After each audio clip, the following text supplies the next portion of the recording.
100,000 dead before the sun rose.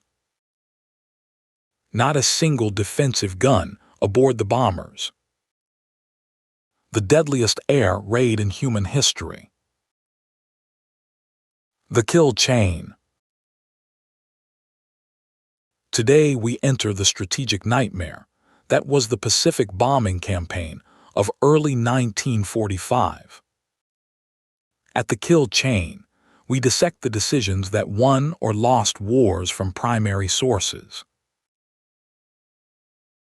First, a glimpse of where this ends: 16 square miles of ash where a city stood.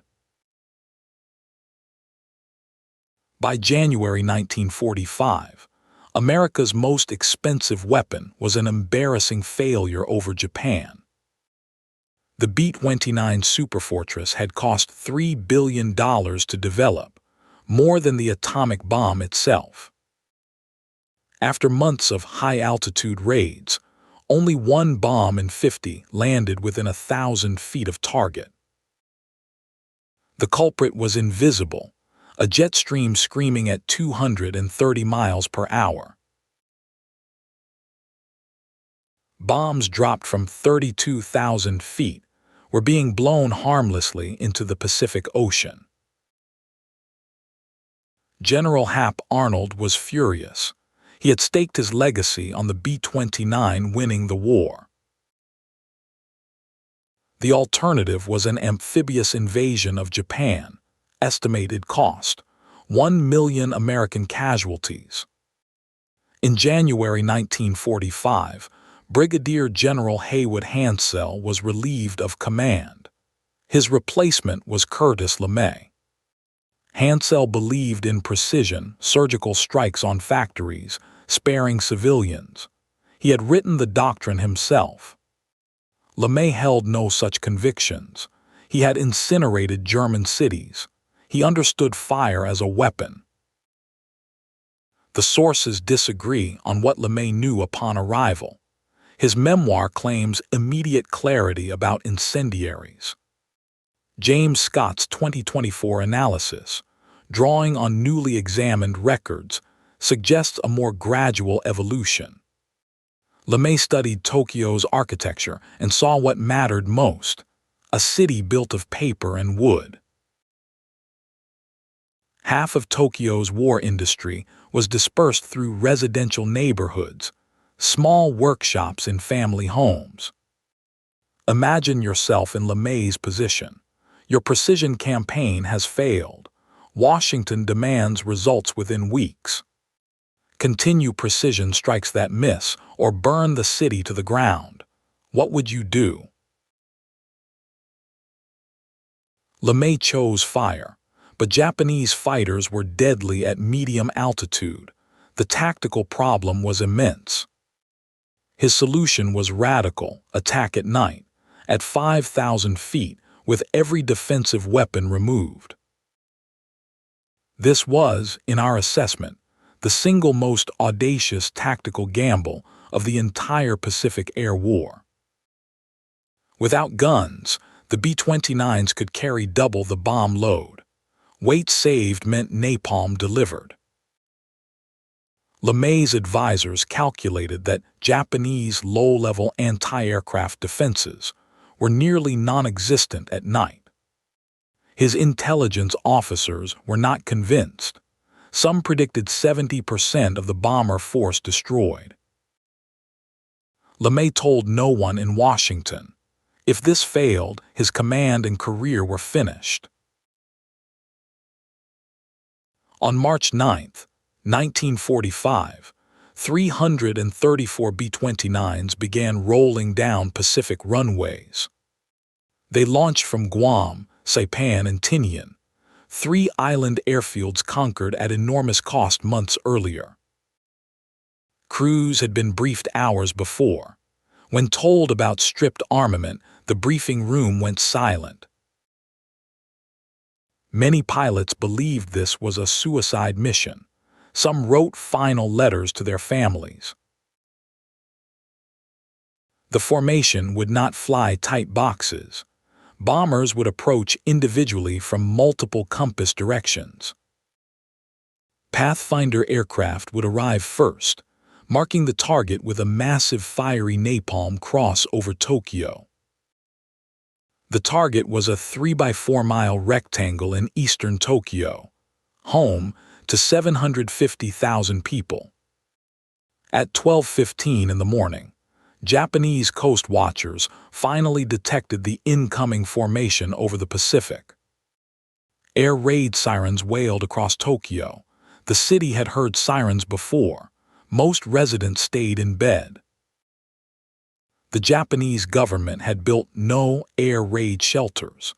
Officials considered them bad for civilian morale.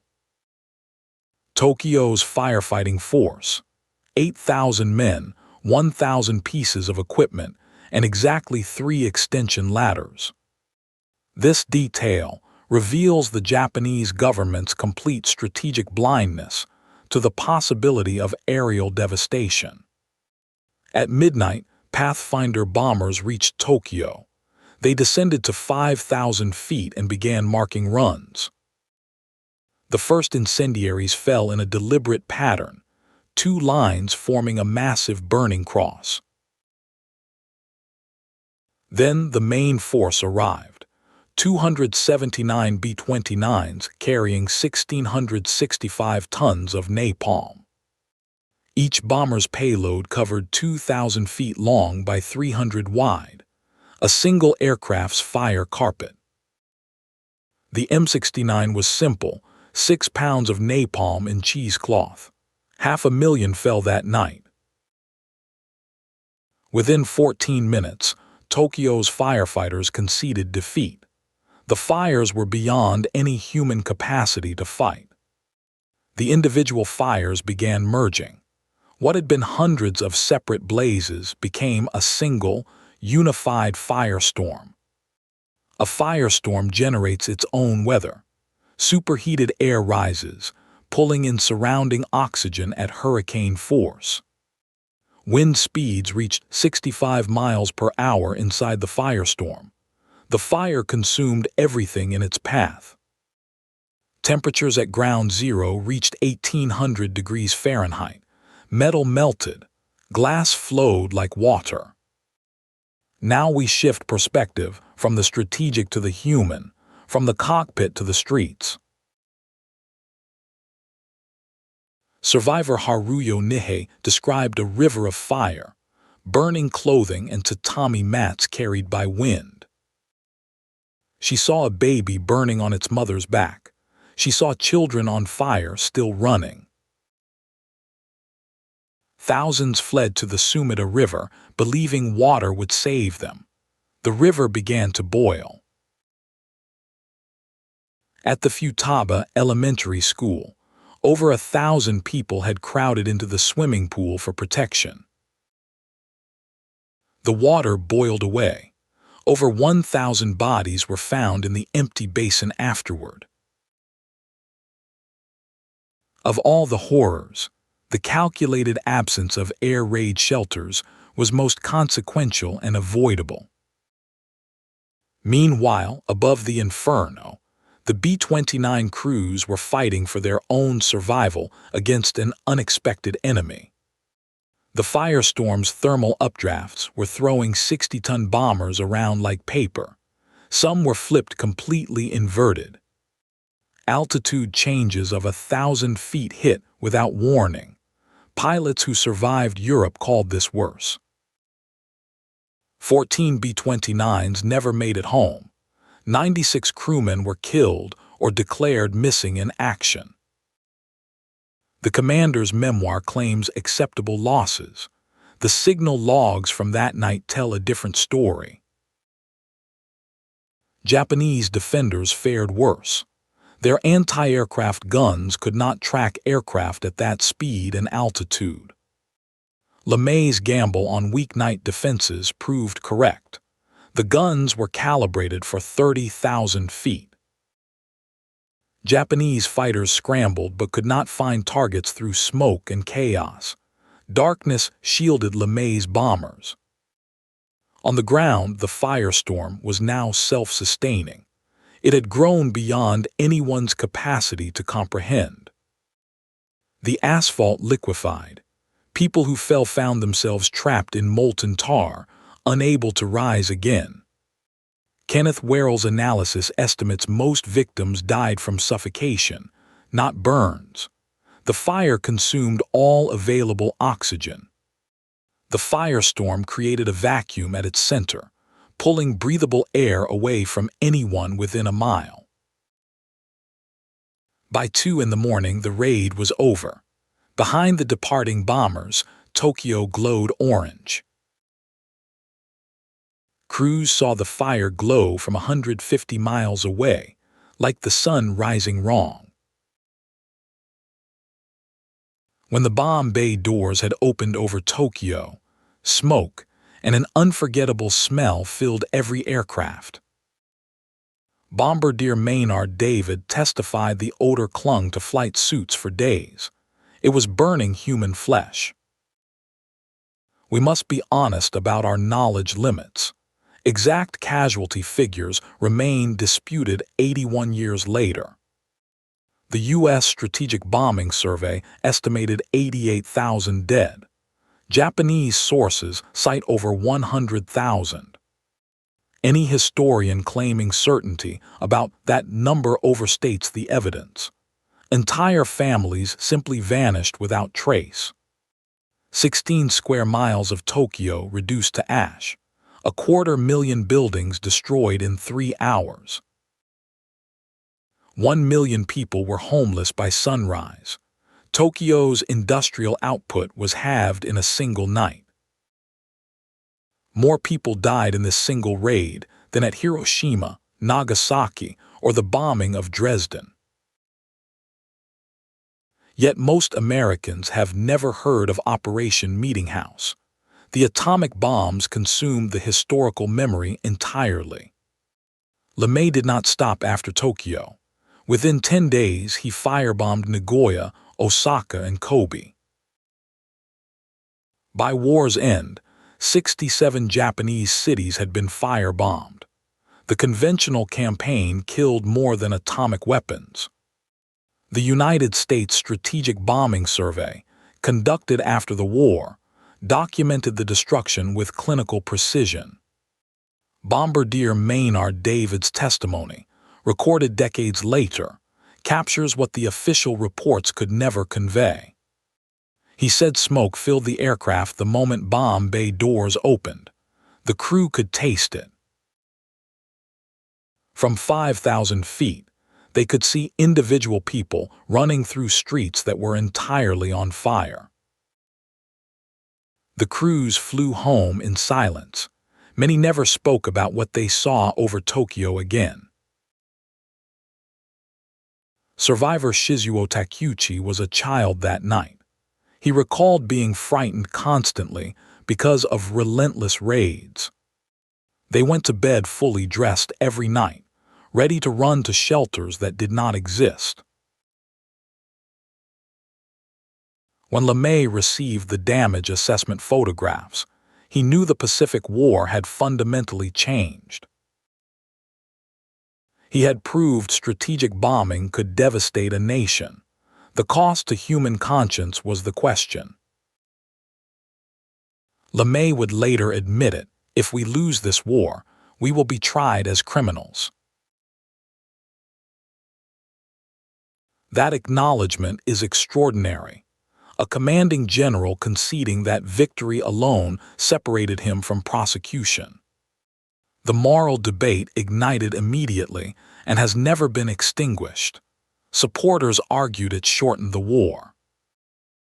They pointed to the invasion alternative, Operation Downfall, and its projected 1 million American dead. Critics countered that deliberately targeting civilians was a war crime, regardless of strategic justification. The truth, as with most history, resists simple verdicts. Both positions contain elements the evidence supports. March 10, 1945 was the moment strategic bombing crossed its final moral threshold forever. Before Meetinghouse, precision bombing was stated American doctrine. After it, area bombing became accepted practice. And once that threshold was crossed, the path to Hiroshima became not just possible but psychologically inevitable. Emperor Hirohito toured devastated Tokyo that March. It was the first time he confronted the war's reality. Historians, including Kenneth Werrell, argue this tour began the emperor's slow turn toward accepting surrender. From the firebombing onward, 5 months and 2 atomic weapons were still required before Japan capitulated. This tells us something crucial about the limits of strategic bombing as a war-ending instrument. LeMay proved area bombing worked tactically. Whether it worked strategically, that debate continues to this day. For 80 years, the standard account held firebombing was necessary. Newly examined sources complicate that certainty. Biddle and Ralph argue Arnold, and LeMay's primary motivation was proving the B-29 program justified its cost. If the most expensive weapons program produced no results, an independent Air Force was finished. 100,000 civilian deaths, then, may have served institutional politics as much as military strategy. This disaster led directly to the rewriting of international humanitarian law after the war's conclusion. The 1949 Geneva Conventions established civilian protections that did not exist when LeMay gave his order. Every modern military officer trains on laws of armed conflict that emerged from the ashes of Tokyo. Whether they follow those laws when the pressure mounts, that is another episode entirely. Katsumoto Sayatomo survived the firebombing as a child. He spent his life gathering survivor testimonies. He wanted the world to remember what happened on the night the official history chose to forget.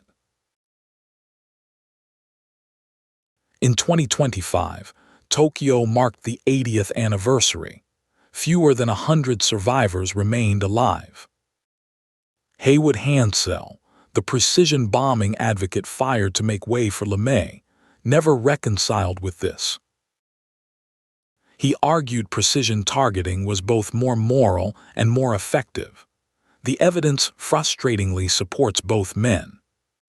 Operation Meetinghouse killed more people in a single night than any other air raid before or since. It was not an accident, not a miscalculation, a deliberate strategic choice executed with tactical precision. The cold truth Meetinghouse left behind, not that war produces horror, but horror can be engineered. If this history compels you, share your assessment below. Was LeMay's decision justified? Where is the line? Subscribe for more tactical analysis from the kill chain. The next operation is already planned. 100,000 souls, one night, one order, and a question that still has no answer.